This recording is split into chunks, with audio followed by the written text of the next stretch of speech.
So, eto na nga mga insan. Ako naman po, malulungkot yung mga pinklawan-dilawan dito at saka mga loyalista, no? Diniklara ng Korte Suprema na unimpeachable si BP Sara. Kaso nga lang, ito talagang makakaliwang grupo na to, no? Lalo na si Laila de Lima na porsigido talaga makabawi sa mga Duterte dahil pinakulong siya. Tapos yung mga makakaliwa naman dahil pinahina na yung grupo nila dati, muntik na nga mabuwag eh. 'Di ba? Eto nagkukumahaw para talaga makaganti. Nagkaroon na sila ng katuparan doon sa nangyaring pagpapadala kay Digong Duterte sa The Hague, Netherlands. Ngayon, ang gusto naman talaga nila na padapain itong si BP Sara Duterte. Kaso nga lang, kahit anong gawin nila mga insan, wala talaga, hindi talaga uubre. Mataas na korte na yan ang nagsasabi na hindi pwedeng i-impeach si BP Sara Duterte. Kasi merong mali. Unconstitutional yung ginagawa nila. So, hindi talaga siya pwedeng i-impeach. Pero dahil nga makukulit sila, matuloy pa rin lang pinagagawa niya. In fact, maraming nga natuwa dahil meron daw 50-1. Ay, yung 50-1 naman na yun, yung boto naman yun, kung may substantial ba yung hinain nila, yun lang yun. Hindi naman impeach agad siya sa Kongreso. Hindi pa yun. Marami pang pagdadaanan yun. Di ba nga? Kakala po sila ng pirma ng madami na papabor doon sa gusto nila. Ang kaso wala na yata silang maletang pera ngayon. Naubos na ata. So, sino pa ang pipirma? So, ito mga insan. Panoorin na natin to. Justin, unconstitutional ang Diba? impeachment ni Vice President Sara. Pinagtibay ng Korte Suprema ang nauna nitong desisyon na unconstitutional ang Articles of Impeachment laban kay Vice President Sara Hindi kasi Duterte. ipilit. Matatanda ang July 2025 nang ilabas ng Supreme Court ang unanimous decision nito para pigilan ng Senado na ituloy ang impeachment trial. Mukhang mag-iingay at tatahol na naman itong si Trililing at ang kanyang Irlis kapwa yan. ng kakamping kasama Irlis na yan, ang mga Irlis yan. loyalista. By a unanimous vote of all those participating, the Supreme Court en banc denied with finality the motion for reconsideration filed by the House of Representatives, which sought to reverse the court's July 25, 2025 decision that declared the articles of impeachment against Vice President Sara Duterte unconstitutional. It affirmed that the fourth impeachment complaint transmitted to the Senate on February 5, 2025 was already barred by Article 11, Section 3, Subsection 5 of the Constitution. Associate Justice Alfreda Benjamin Caguiwa took no part. Associate Justice Maria Filomena Singh was on the Tanggapin na lang kasi The sana Supreme yung Court clarified decision ng the following points. Korte The Suprema. first three impeachment complaints filed in accordance with the first mode of initiating an impeachment, that is Article 11, Section 3, Subsection 2, were not placed in order of business within the required 10 session days. Session days, as used in Article 11, Section 3, Subsection 2, or for purposes of the first mode of initiating an impeachment complaint, does not mean legislative session days. A session day for purposes of Article 11 in the Constitution was given its plain and ordinary sense, which the Court interprets to mean a calendar day in which the House of Representatives holds a session. Second, the Supreme Court reiterated Gutierrez v. House of Representatives. However, it further elaborated that an impeachment complaint filed in accordance with the first mode of impeachment, Article 11, Section 3, Subsection 2, is deemed initiated for purposes of the one-year bar in Article 11, Section 3, Subsection 5, when a properly verified and endorsed impeachment complaint is referred to the Committee on Justice. B.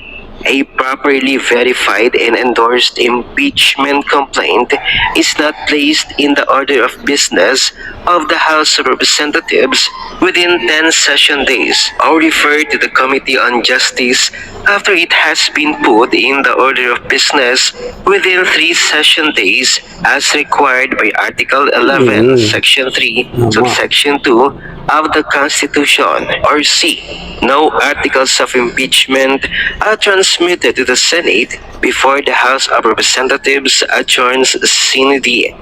This means that the initiation of an impeachment complaint must occur during the term of Congress. Third, the Supreme Court affirmed the power of the House of Representatives to promulgate its own rules on impeachment. However, it clarified that Section 2 of the House Rules, as it is currently worded, requires the referral to the Committee on Justice, even when filed through the second mode.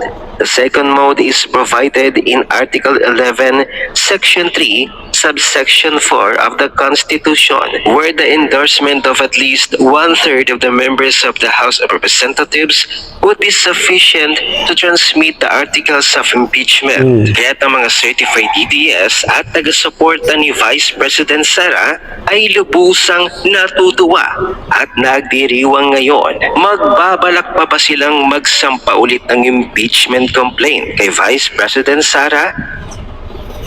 Panigurado yan mga insan. Ayan na naman nga sila. Ang dami nga nilang impeachment complaint eh. Ang dami nilang hinahain talaga na impeachment para kay VP Sara Duterte. Hindi naman ako naniniwala dyan, sa totoo lang mga insan. Hindi naman talaga ako naniniwala sa kanila na gusto nilang papanagutin si VP Sara Duterte dahil di umano sa pagyustay ng pera ng bayan, sa pagnanakaw daw. Yan, tanong naman kasi dyan, ano ba ninakaw ni VP Sara Duterte? Yung confidential fund, yung pondo niya, yung sa DepEd. Di ba pag nagsalita naman si VP Sara Duterte, may resibo yan, nakalista yan, may ganito yan, may ganyan yan. Kaso hindi siya pinaniniwalaan. Sino nga naman maniniwala sa kanya kung yung mismong nagbibigay naghain ng impeachment laban sa kanya, yung mga taong galit lang sa kanila at gustong gumante, lalo na yung mga makakaliwang grupo. So, paano nila ititigilan yan? 'Di ba? Politika ang dahilan yan mga insan kung bakit nila pilit na pinababagsak ang mga Duterte. 'Yun ang katotohanan diyan. Dahil nga sa kagustuhan nila na wag nang maupo ang mga Duterte ulit sa pwesto, kasi nga pag nangyari yan, lalo na yung mga makakaliwang grupo, matitigil na sila. O lalo na silang mabubuwag kasi matagal ng target ng pamahalaan ng mga Duterte yan dahil nga doon sa pinagagawa nila na hindi na makamamayan eh, 'di ba? In fact noon, 'di ba, nung presidente nga si Digong Duterte, binigyan sila ng pwesto sa gobyerno. Pero anong ginawa nila? 'Di ba tinalikuran nila 'yun at bumalik sila doon sa panggugulo nila. Nang hijack na naman sila, nanunog sila. 'Di ba? Ganun yung ginawa niya. Kaya hindi na natiis ni President Digong Duterte noon yung pinagagawa nila, hinabol sila ng hinabol at pilit silang pinababagsak at tuldukan yung kanilang mga pinagagawa para magkaroon na ng kapayapaan dito sa bansa. Yun naman yung hindi nila nagustuhan. Lagi nga sinasabi ng mga yan, di ba? Red tagging daw. Pero yung sa katotohanan, na-involved naman sila dyan. Hindi naman lingid sa kaalaman ng lahat yun. Kaya humina nga sila noon eh. Ngayon na lang ulit yan medyo lumakas. Kasi nga, suportado ng kasalukuyang presidente ng Pilipinas. So, tuloy natin ito mga insan. Complaint kay Vice President Sara, kung magre-refile ulit sila ng same impeachment complaint with the same ground, abay mababasura lamang ulit Finish ito. yan, mababasura yan. Maagang nagpapabibo ang mga kakamping tulad na lamang ni Risa Ontiveros ay sa pagkaakala nilang Gusto mo maging presidente ni Risa mapapatalsik nila o mai-impeach nila si Vice President Sara. Hindi na, lalo pat nagdesisyon na ang Korte Suprema. Panoorin natin ang buong video. Itong sila Risa Ontiveros, magpapakita lang pag piyesta, kapag mga selebrasyon, Tama. di ba? Kapag maraming tao.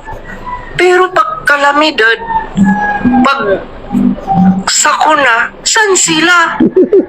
Di ba, napaka-ipokrito. May one time pa, nakikiselebrate siya ng fiesta ng Senior Santo Niño. May paganyan-ganyan pa siya. Teresa eh. Hindi siya nasunog no, ako kay Santo Niño. Buti, hindi ka sinapak Papanggap ng na maka-Diyos. Pero may sungay. Buti, hindi ka sinapak ng Santo Parang si Niño. Father Flavio. Grabe, Ayun na. napaka-ipokrito, napaka-plastic. Diba? Pag sa totoong sakuna, Tago. natago sila, hindi Tago. mo sila maramdaman. Pero ngayon, unti-unti na silang nagpaparamdam. Lalo na yung mga dilawan. Kasi meron na naman yung silang agenda. Siyempre, Diba? permis yan. Pag nagparamdam mo yung mga yan, Sila sa mga meron agendang tao. gagawin yan. Basang-basa na namin kayo mga dilawang tai. Alright po. Haniwa na kayo ng mga Pilipino. Sawa na kami sa pucho-pucho yung serbisyo. Tama. Magaling lang kayo magpapansin at magpapogi. Pero pagdating sa pagserbisyo at pagtulong sa mga kababayan natin, ay ambot! Grabe tong pastor na to. Nga, abante. Sabi niya kay Toby Tiangco, sabi ni pastor, gusto mo bang ikaw na ang susunod na meow-meow? Kung may ebidensya, ilabas. Kung wala, tigilan na ang paninira at ang pag-asik ng pagkakawatak-watak. Paulit-ulit siya, parang sirang plaka. Grabe tong pastor na to. Hindi naman nanalo yan. No? Hindi Kinakalaban dahil sa nila kung comedy ka. sino yung Dinisqualify nagsasalita yung kalaban, at yun kung ninalo. sino Bandang uli siya pa. yung Hindi nagpapahayag naman binoto ng tao, nanalo. damdamin. Grabing Si kapit Toby eh. Tiangco na marami siyang mga sinabi sa mga nangyayari ngayon. At ito ngayon si Pastor, pilit nilang pinapatahimik at pinagkakaisaan nila. Di ba kung sino man ang magsasalita against sa administrasyon ngayon, di ba? Nakakasuka. Grabe. Mangumpisal ka na, Pastor. Grabe. Sabi pa nga ni Toby Tiangco, ito si Pastor, tagapagtanggol ni Romualdez. Sana all, di ba? May pastor na tagapagtanggol. Sana all. May pastor na tagapagtanggol na merong sungay sa ilalim ng buhok niya. Grabe talaga to si Abante mga insan. Ginagamit yung ng reliyon niya sa mga kalokohan niya. Ito yung patunay sa Biblia na basa ko noon na mga bulaang propeta. Ayan yun mga insan. Sila yung mga example dyan. Yan si Benny Abante. At yung pari na mas pabor pa sa mga durugista kaysa doon sa mga nabiktima ng mga durugista na yun. Parang nag-promote pa ng pinagbabawal na gamot. Kita mo yung pari na yun. Ang samang parokya yun, hindi rin ako magsisimba ron. Ito kahit kay Benny, hindi rin. Mapapariwara tayo dyan mga insan.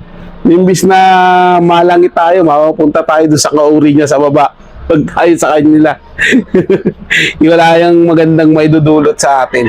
Well, speaking of maidudulot, ang magandang maidudulot kapag si BP Sara ang naging pangulo ng ating bansa, matitigil na itong mga mapagkunwaring makabayan kuno ng mga tao na to. At panigurado, mapapanagot ang dapat na mapanagot. Siyempre, antayin natin yan at tuloy ang suporta para sa mga Duterte. So yun lang mga insan, maraming salamat sa inyong panonood at ingat po kayo palagi. Paalam po.